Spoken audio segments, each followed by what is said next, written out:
Secretary Panetta has also said that these cuts from this sequestration, this failed debt ceiling deal from last year would be devastating. There's already going to be nearly $500 billion in cuts to armed services. That's before this failed deal that Tim Kaine supported. Another thing, just as a matter of good governance, I think decisions ought to be made by elected representatives of the people. Obviously, you want to listen to the commanders in the Army, the Navy, the Marines, and the Air Force and the Coast Guard. All of that's very important, but ultimately, decisions ought to be being made not by saying, oh, well, here's the money, use it as you want. I think that elected representatives of the people ought to be reflecting their voices and giving their judgment rather than just saying, here, you all have this money, use it however you want. Because sometimes we've seen them make some really bad decisions. For example, they were looking to move aircraft carriers, an aircraft carrier for Virginia to Florida, and that was purely for a political reason. Fortunately, that has been stopped. But let's make sure that elected representatives of the people still have a say in our representative democracy. Governor Kaine, to you about... Candy, can I... Yes, sir. Did I get a question? Did I get to ask George a question? He asked me one?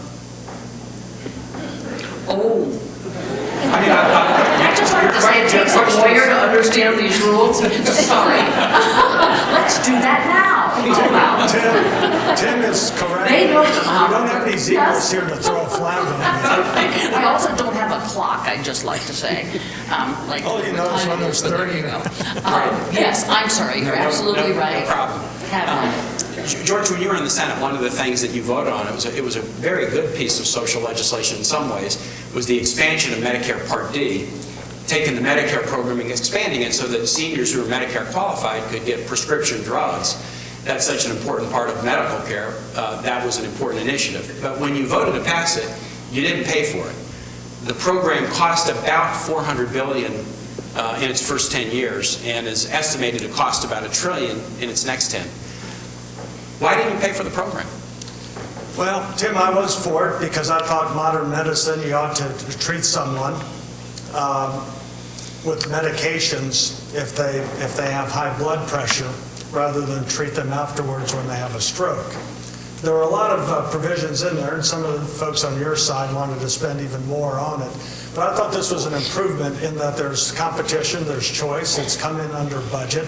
There also was a provision that I've strongly advocated for many years, and those are called health savings accounts. These are more personal, affordable, portable approaches where people have their own insurance policy and can take it from job to job.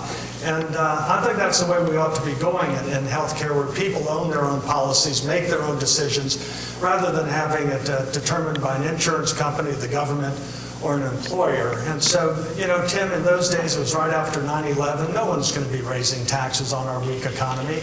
And even the other side was not advocating big tax increases. I think it's made healthcare much better for many people. And actually, when you criticize this and say you should have been raising taxes, it's typical of what you've said in the past, Tim, and that is every challenge you need to be raising taxes with it. And it's actually uncaring to say that seniors shouldn't be getting prescription medicines. We are hearing stories about people in cold homes and having to scrimp on heating or food versus prescription drugs.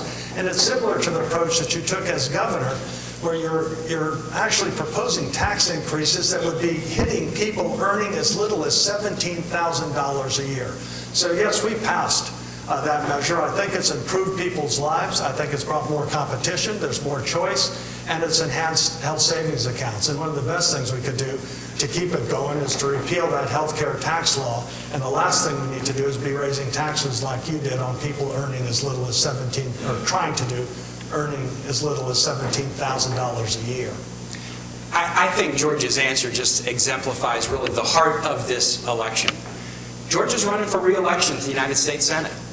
And he's running as, I'm a fiscal conservative, I'm going to make cuts. But George Allen has never made cuts. George Allen was governor and the state budget went up by 45% in 4 years. George Allen went into the Senate, and he went in with the biggest surpluses in the history of the United States, and he bragged that we were likely to have surpluses for another 10 years. But he voted for 2 wars, without any concern about how they would be paid for.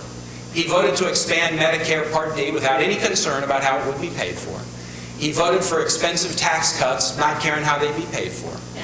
And thus, during George's time in the Senate, we went from massive surpluses to massive deficits. The federal debt increased by $16,000 every second that George Allen was a United States Senator. And so he says good thing about the program, but the question is, you talk like a fiscal conservative, but you've never governed like one. And you may say you're going to do it if you get a third chance, but we just can't afford to take that chance. So I think we are back on track now. Do I not get a response to that? You can later when it's your turn, but if Well, I get off track. Let's just understand. As I understood, there's question, response, and response. It is, but this is you're questioning each other. And that's it? To be continued. Exactly. Right. So, Governor Kaine, as I tried several minutes ago, the Bush tax cuts. You say that you would like to get rid of the Bush tax cuts for those making under $500,000, over Yes. $500,000 a year. Yep. In the end, when you talk to economists, they say, if you just get rid of tax cuts for what we're terming the rich, you're saving about $80 billion a year. So that's about $800 billion over 10 years. And right now, we have a $16 trillion debt. So it's not, and we're adding to it $1 trillion a year. So it's nothing compared to actually getting rid of all the Bush tax cuts, which would in fact save you almost $3 trillion over 10 years. Why doesn't anybody in Washington say, we need to get rid of these things? If we're so worried about the debt, get rid of the tax cuts completely. Candy, the reason that I take this position, and again, these cuts are set to expire year-end. George and others voted for them. They were temporary when they were voted. They were made temporary for a reason, which is we can't make them permanent without messing up the deficit. And they have hurt us on the deficit. And so we have to figure out something by year-end. I think the right answer is to let the tax cuts expire over $500 billion. That would produce some deficit reduction. The reason that I wouldn't let them all expire, well, I don't count 800 billion or 5 to 800 billion as small. That is a significant effort at deficit reduction. But the reason I pick that threshold is because I also believe we need to make a lot of cuts. I made a lot of cuts as governor. I ended up my time as governor with a general fund budget that was smaller than the one I started with. George mentioned some efforts to increase taxes, but he didn't mention the taxes I reduced and the cuts that I made. And I think you need to balance the cuts and the expiration of the Bush tax cuts at the top end.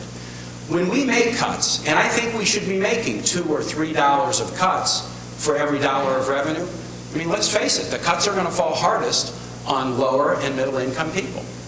So if we make cuts that fall hardest on lower and middle income people, those at the top end ought to be around the table too as we're trying to solve this deficit issue. So you make $600 billion of cuts by revenues by letting the Bush tax cuts expire. You make another $1 trillion to $1.5 trillion worth of cuts on top of the $1 trillion that were made in the sequestration deal that George was against. Now you're talking about a significant package to get our nation's fiscal house back in order. But you have to do it through a balanced approach.